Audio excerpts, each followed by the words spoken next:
The man everyone in Iron Hollow called a ghost once stood frozen in the middle of the street, staring like he'd seen something impossible, because the woman stepping down from the stagecoach, the woman who was supposed to be his quiet, plain, mail-order wife, looked nothing like the life he had agreed to. And in that single moment, Caleb Rourke knew something had gone terribly, dangerously wrong. The stagecoach rolled in under a sky the color of ash, its wheels grinding slow through dirt packed hard by years of boots and hose, and the whole town had gathered the way it always did when something unusual came through. Though this time the air felt different, tighter, like a storm waiting just beyond the ridge. People whispered in low voices, their eyes shifting toward the tall figure standing apart from the crowd. A man built like the mountains he came from, broad-shouldered and still as carved stone, his worn coat carrying the dust of places no one else dared to go. Caleb Rourke did not belong to Iron Hollow, not really. He came down from the high country only when he had to. Supplies, ammunition, things that couldn't be trapped or hunted. And every time he did, people watched him the same way they watched a loaded gun, with caution, curiosity, and a quiet kind of fear. They told stories about him when he wasn't there, stories about fights that ended too quickly, about men who pushed too far and didn't walk away, about winters survived alone in a cabin buried under snow where most folks would have frozen before the first storm passed. And now, somehow, that same man had taken a wife. It ain't right, someone muttered near the general store. Girl must not know what she's walking into. Where she didn't have a choice, another voice added. Caleb heard none of it. Or if he did, he gave no sign, his gray eyes fixed on the stagecoach door as it creaked open with a long, tired groan. For a second, nothing happened. Then a gloved hand appeared, slender and steady, followed by the edge of a polished boot that looked like it had never touched real dirt in its life. The crowd leaned forward as one, breath held, waiting for the poor, unfortunate girl they had already pitied in their minds. But when she stepped down, the silence that followed wasn't sympathy, it was shock. She was not small, not timid, not anything like the stories had prepared them for. She stood tall, her back straight, dressed in a deep green traveling coat that caught the last light of the day like it belonged somewhere far more refined than Iron Hollow. Her dark hair pinned neatly beneath a hat that had seen better cities than this one, and her face, calm, composed, utterly unafraid, turned slowly as she took in the town as though she were measuring it, not the other way around. Caleb's breath left him in a slow, quiet exhale. That, he said under his breath, almost to himself, the words rough from disuse, can't be my wife. Because the arrangement he had agreed to, written in careful, formal script on paper that had traveled weeks to reach him, had described someone else entirely. A woman in need. A woman looking for protection, for a roof, for a man willing to keep to himself and ask few questions. Not this. This woman looked like she had stepped out of a different world entirely, one that had no business brushing up against his. Her eyes found him across the street with unsettling ease, as if she had known exactly where he would be standing, and for a brief moment, something passed between them that Caleb could not name, something sharp, knowing, and far too deliberate to be coincidence. She did not hesitate. She did not falter. She walked straight toward him, her steps even, unhurried, the sound of her boots against the dirt the only thing anyone seemed able to hear. Conversations died mid-sentence as she passed. Men who had faced down blizzards and bar fights alike stepped aside without realizing they were doing it. She stopped in front of him, close enough that he could see the faint line of tension. At the edge of her jaw, the only sign that she was not as untouched by the moment as she appeared. "Mr. Rourke," she said, her voice smooth but firm, carrying just enough to reach the ears of those pretending not to listen. "You're late." A flicker of something, amusement, irritation, maybe both, crossed Caleb's face before it vanished as quickly as it came.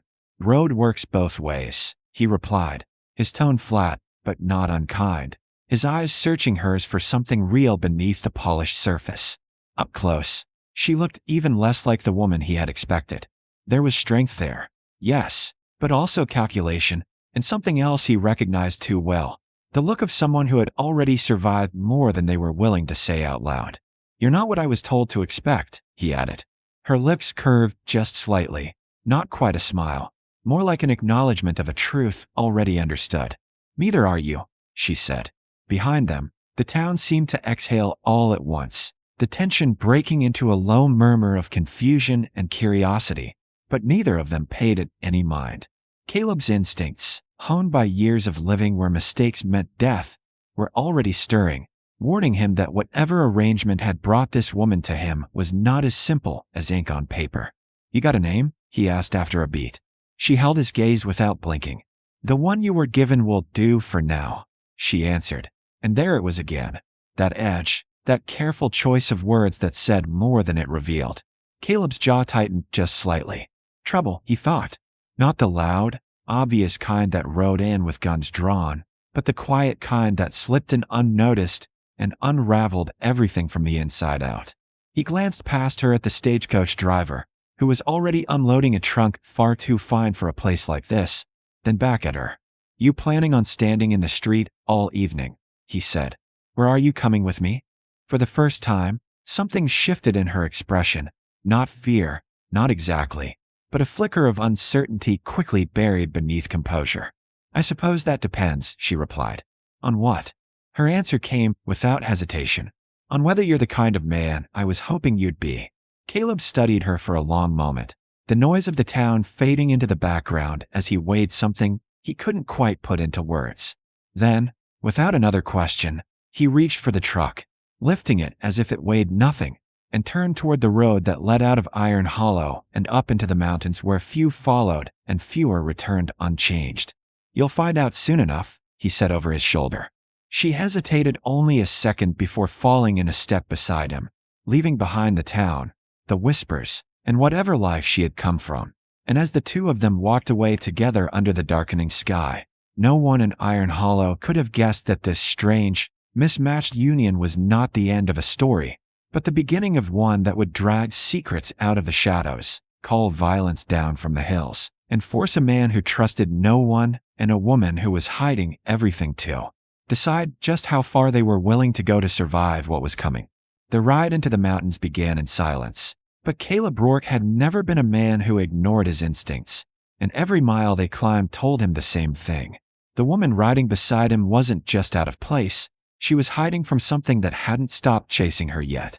The trail narrowed as Iron Hollow disappeared behind them, swallowed by trees and rising stone, and still she kept her composure, sitting straight in the saddle like she belonged there, even if everything about her said otherwise. Caleb studied her in quiet glances, the way her eyes moved, always alert, always measuring, the way her hands stayed steady even when the path turned rough. And finally, he broke the silence. "You always walk into trouble this calm," he said. "Or am I just lucky?" She didn't answer right away, but when she did, her voice was even. "I could say the same about you."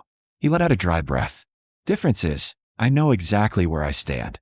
She turned slightly toward him. "And where's that?" "Somewhere honest," he said. "Where people don't lie unless they're ready for the consequences."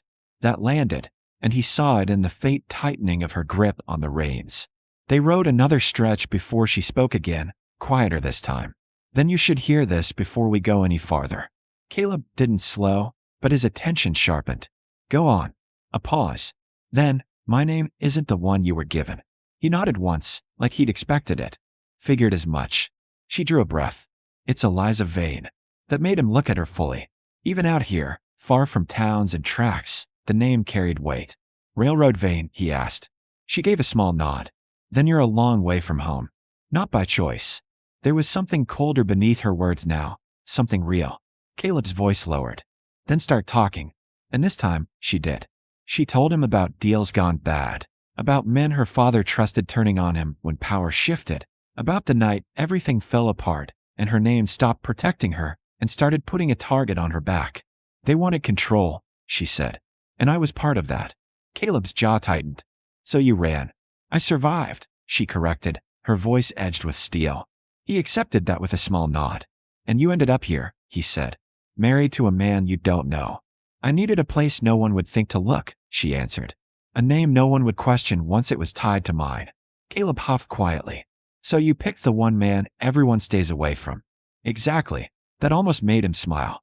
"You've got a strange idea of safety." "No," she said, meeting his eyes. "I have a very clear one. The mountains closed in around them as they rode, the air turning sharper, the path more difficult. Caleb's cabin wasn't far now, hidden where only someone like him would ever think to build. After a while, he spoke again. "You understand something," he said. "Whoever's after you isn't going to stop." "I know. And up here," he added, "there's no law coming to help." She didn't hesitate. "I'm not looking for the law," she said. "I'm looking for time." That answer stayed with him longer than he expected. When the cabin finally came into view, smoke curling faintly from the chimney, Caleb dismounted and helped her down, his grip steady, careful. For a brief second, they stood closer than before, the tension between them quieter now, but deeper. "Once you're here," he said, "this becomes your fight too." Eliza didn't pull away. It already was. Inside, the cabin was warm but simple, everything in its place. Caleb set her trunk down and stepped back. "You can take the bed," he said. "I'll keep the fire." She shook her head slightly. "We'll figure that out later." Then, softer, "Thank you." He frowned. "For what?" "For not turning me away." He studied her for a moment, then looked off. Toward the door. "Haven't decided if that'd be a mistake yet." That almost brought a smile to her face, brief but real, and for a moment, something lighter slipped into the space between them. But it didn't last. As night settled over the mountains and the wind pressed against the cabin walls, Caleb stepped outside, scanning the dark tree line out of habit. Nothing moved. No sound but the wind. Still, something didn't sit right. Inside, Eliza stood by the fire, her reflection flickering in the flames, her thoughts somewhere far beyond the room. Neither of them said it, but both felt it settling in, the quiet before something breaks. And somewhere far below the mountain, men were already riding, following a trail that hadn't gone cold. They came at dawn, just as the mountains turned pale with morning light, and Caleb Rourke was already waiting, because men like him didn't survive by ignoring the feeling that trouble was close. The sound of hooves cut through the stillness, and within seconds, riders broke through the trees. 4, maybe 5, led by a man who looked far too confident for someone this deep in the wild. Eliza stepped onto the porch beside Caleb, her voice steady despite the tension in the air. "They found us." Caleb didn't take his eyes off the trail. It was only a matter of time. The lead rider pulled his horse to a stop, a faint smile on his face. "Eliza," he called, "you've made this harder than it needed to be." She didn't move. "I'm not going back." His smile thinned. "That was never your decision." Caleb shifted slightly, rifle in hand, his voice low but firm. "It is now." The man's gaze flicked toward him with mild curiosity. "So you're the mountain man," he said. "Not as impressive as I expected." Caleb didn't react. "Last mistake you'll make." The first shot came fast, and after that, there was no talking, only movement, sharp and controlled.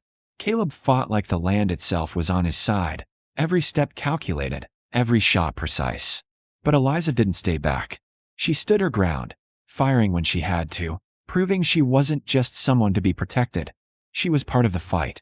It ended as quickly as it began. The last man dropped to his knees in the snow, wounded but alive, hatred burning in his eyes. "This isn't over," he rasped. Eliza stepped forward, calm and certain. "It is for me." Caleb lowered his rifle, choosing not to finish it. "Let him go," he said. She looked at him, surprised. "He'll come back." Caleb shook his head slightly. "No, he'll remember." The man staggered away, disappearing into the trees, carrying the warning with him. Silence returned, heavier now, but different, earned. Eliza let out a slow breath. "You could have ended it." "Maybe," Caleb said. "But fear lasts longer than a bullet." She studied him for a moment, then stepped closer, her voice softer now. "I came here to hide," she admitted.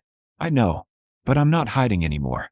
Caleb met her gaze, something quieter passing between them. "Then what are you doing?" Eliza didn't hesitate this time. "Choosing." The words settled between them, simple but real. And this time, when she reached for him, he didn't step back. High in the mountains, far from the world that tried to break them, two people who were never meant to trust anyone finally chose to stand together. Not because they had to, but because they wanted to.